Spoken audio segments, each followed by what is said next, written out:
សូមស្វាគមន៍ស្ដីបងប្អូនទាំងអស់គ្នាសម្រាប់វីដេអូឃ្លីបមួយនេះខ្ញុំនឹងប្រាប់បងប្អូនទាំងអស់គ្នាពីរបៀបក្នុងការបង្កើត Apple ID ឬក៏ Apple Account ជាទូទៅសម្រាប់ការបង្កើត Apple ID គឺយើងបង្កើតទៅលើទូរស័ព្ទប្រភេទ iPhone តែចំណែកខ្ញុំថ្ងៃនេះខ្ញុំនឹងបង្កើត Apple ID ទៅលើទូរស័ព្ទប្រភេទ Samsung ដល់យើងចូលទៅក្នុង Google Chrome អញ្ចឹងយើងចូលទៅក្នុងវីដេអូជាមួយខ្ញុំទាំងអស់គ្នាបន្ទាប់ពីយើងចូលក្នុង Google Chrome ហើយយើងវាយមក account.apple.com យើងវាយតាមនឹងមក account.apple.com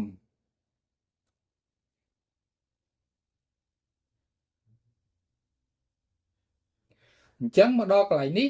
បើសិនជាយើងត្រូវការ sign in account ចាស់ធម្មតាយើងប្រើ iPhone យូរសិតតែមាន account Apple ID អញ្ចឹងគាត់អ្នកខ្លះទៅគាត់ប្រើបន្តគ្នា account មួយប្រើ4នាក់អញ្ចឹងបើសិនយើងត្រូវការកែតម្រូវ account ចាស់យើងអាច sign in កន្លែងហ្នឹងហើយយើងអាចកែតម្រូវដូចជាដូរលេខទូរស័ព្ទឬក៏ដូរ Gmail សម្រាប់ login ក៏បានដែរនៅក្នុងហ្នឹងអញ្ចឹងខ្ញុំអត់ត្រូវការធ្វើអញ្ចឹងទេខ្ញុំត្រូវការបង្កើតថ្មីអញ្ចឹងបើក្នុងករណីយើងត្រូវការបង្កើតថ្មីយើងចុចកញ្ញាព្រួយចុះក្រោមនេះចុចកន្លែងហ្នឹងមកបន្ទាប់មកទៀតយើងចុចលើពាក្យថា create your Apple account កន្លែងហ្នឹងមកដល់កន្លែងនេះយើងត្រូវបំពេញឈ្មោះមាន first name last name យើងបំពេញតាមដំណើរមកអញ្ចឹងខ្ញុំចាប់តាមបំពេញអញ្ចឹងសម្រាប់ឈ្មោះខ្ញុំដាក់ចូលសម្រាប់ last name ដាក់ឆ្នាំ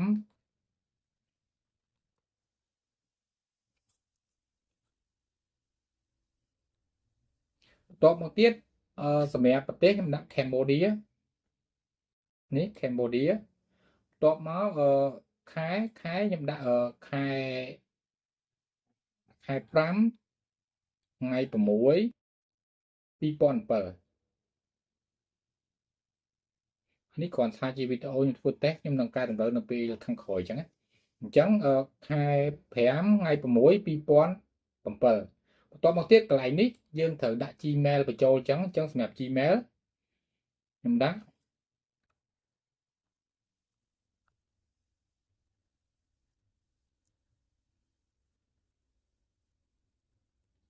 បន្ទាប់ពីយើងបញ្ចូល Gmail ហើយយើងត្រូវបង្កើត password សម្រាប់ password មិនមែន password សម្រាប់ Gmail account មួយហ្នឹងទេគឺ password សម្រាប់ Apple ID ថ្មីដែលយើងកំពុងបង្កើតហ្នឹងអញ្ចឹងសម្រាប់ password យើងត្រូវដាក់មានអក្សរធំអក្សរតូចមានលេខមាននិមិត្តសញ្ញាឬក៏សញ្ញាពិសេសដូចជាទ្រង់ជ្រូកដុល្លារអីចឹងណាផ្កាយយ៉ាងទៅណាសម្រាប់អក្សរធំអត់ចាំបាច់ថាអក្សរធំត្រូវដាក់មុនគេទេកន្លែងណាក៏ដោយក្នុង password ហ្នឹងឲ្យតែមានអក្សរធំគឺបានអញ្ចឹងសម្រាប់ password ខ្ញុំដាក់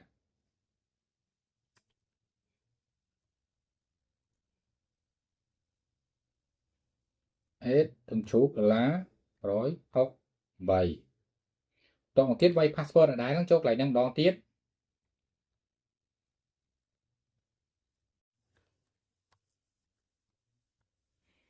តមកទៀតអូមកក្រោមទៀតកន្លែងនេះយើងត្រូវបញ្ចូលលេខទូរស័ព្ទអញ្ចឹងលេខទូរស័ព្ទខ្ញុំបញ្ចូល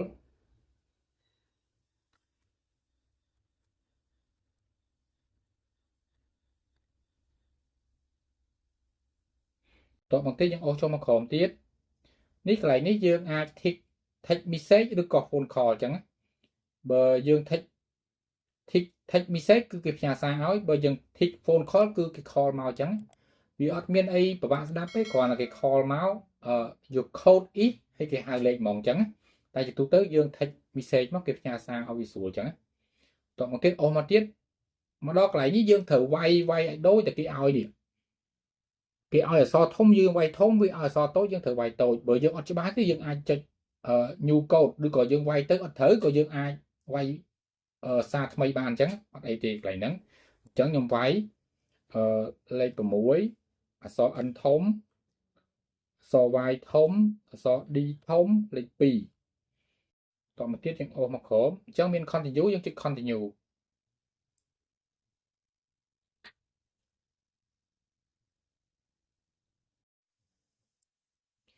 អញ្ចឹងយើងចូលទៅយកលេខកូដដែលគេផ្ញើចូល Gmail មួយហ្នឹងមកវាយកន្លែងហ្នឹងអញ្ចឹងសម្រាប់លេខកូដគេផ្ញើមកហើយ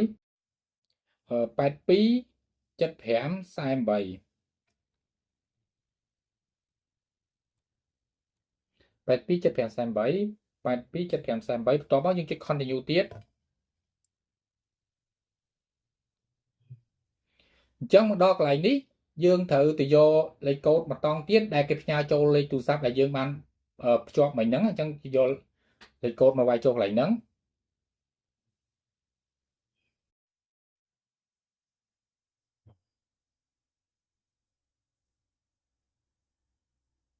មកលេខកូដ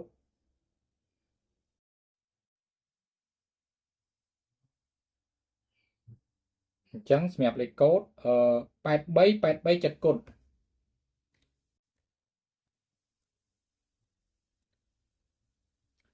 83 7គុណបន្ទាប់មកយើងចុច continue ទៀត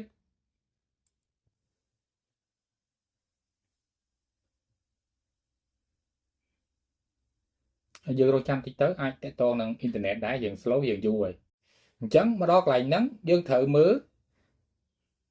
កន្លែងនេះGmail ដែលយើងបង្កើតសម្រាប់ login ជាមួយនឹង Apple ID ជាមួយនឹង password យើងបង្កើតមិញហ្នឹងនេះ Gmail មួយនេះយើងចូលកន្លែងហ្នឹងតិចទៅអញ្ចឹងកន្លែងហ្នឹងគឺយើង log បានតែជាមួយនឹង Gmail មួយហ្នឹងទេអញ្ចឹងបើក្នុងករណីកន្លែងហ្នឹងមានតែ Gmail អញ្ចឹងលេខទូរស័ព្ទយើងដាក់មុនហ្នឹងមិនមែនលេខទូរស័ព្ទសម្រាប់ login នេះអញ្ចឹងការបង្កើត Apple ID ក្នុង Google Chrome ហ្នឹងគឺមានកន្លែងពិសេសគឺកន្លែងហ្នឹងអញ្ចឹងខ្ញុំបកទៅវិញអញ្ចឹងខ្ញុំចូលមកកន្លែងនេះ two factor authentication ហើយលេខទូរស័ព្ទយើងបញ្ចូលមិញគឺលេខទូរស័ព្ទសម្រាប់តែទទួលលេខកូដទៀងទាត់ពីកតាទេអញ្ចឹងមិនមែនលេខទូរស័ព្ទសម្រាប់យើងlogin ទេសម្រាប់តែទទួលលេខកូដទេដែលយើងភ្ជាប់មិញអញ្ចឹងយើងចូលមើលតិចទៅតើលេខទូរស័ព្ទមួយណាដែលយើងបានភ្ជាប់សម្រាប់ទទួលលេខកូដហ្នឹងនេះគឺលេខទូរស័ព្ទមួយហ្នឹងអញ្ចឹងខ្ញុំបកទៅវិញអញ្ចឹងក្នុងករណីយើងត្រូវការ login ជាមួយនឹងលេខទូរស័ព្ទអញ្ចឹងយើងត្រូវបញ្ចូលលេខទូរស័ព្ទកន្លែងហ្នឹងបើយើងបង្កើតនៅក្នុងទូរស័ព្ទ iPhone គឺបានតែ login ជាមួយ Gmail ទេអញ្ចឹងខ្ញុំនឹងបញ្ចូលលេខទូរស័ព្ទមួយនៅកន្លែងហ្នឹងដើម្បីយើង login ទៅយើងអាច login ជាមួយនឹងលេខទូរស័ព្ទហ្នឹងបានអញ្ចឹងមួយ Gmail ក៏បានមួយលេខទូរស័ព្ទក៏បានជាទូទៅ Gmail យើងអាចភ្លេចអាចច្រឡំប៉ុន្តែបើលេខទូរស័ព្ទខ្លួនឯងគឺវាមិនអាចទេសូម្បីតែលេខទូរស័ព្ទខ្លួនឯងភ្លេចដែរអញ្ចឹងខ្ញុំបញ្ចូលលេខទូរស័ព្ទកន្លែងហ្នឹងដើម្បីងាយស្រួលអញ្ចឹងកន្លែងនេះយើង tick យើងជ្រើសរើស Cambodia ហើយមកអូ Cambodia នៅលើ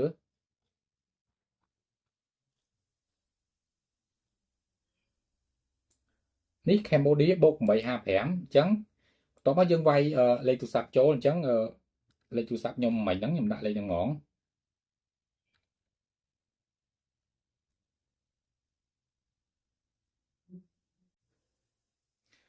តោះមកទៀតអូមកក្រោមទៀត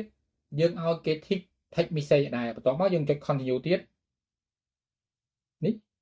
យើងបញ្ចូលលេខទូរស័ព្ទហើយចុច continue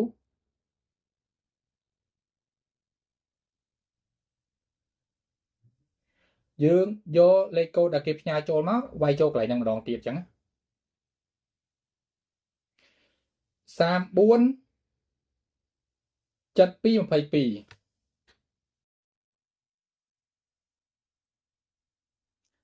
34 72 22បន្ទាប់មកយើងចុច continue ទៀត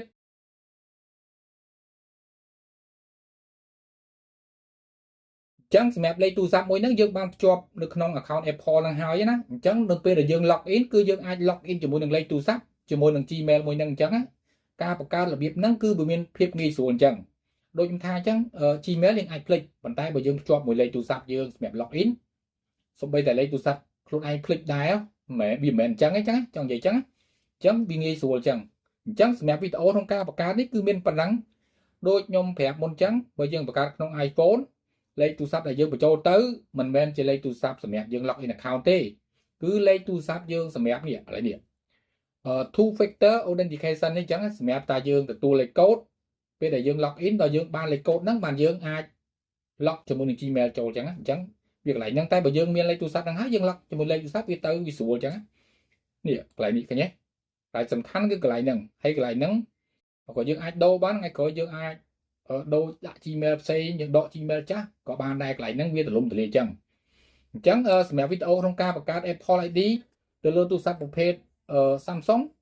សូមបញ្ចប់ប៉ុណ្ណឹងសូមអ្នកទាំងអស់គ្នា គិតថាវីដេអូខ្ញុំមានប្រយោជន៍សូមអ្នកទាំងអស់គ្នាជួយ like ជួយ follow ជួយ subscribe ឆានែល YouTube ខ្ញុំម្នាក់មួយផងអរគុណ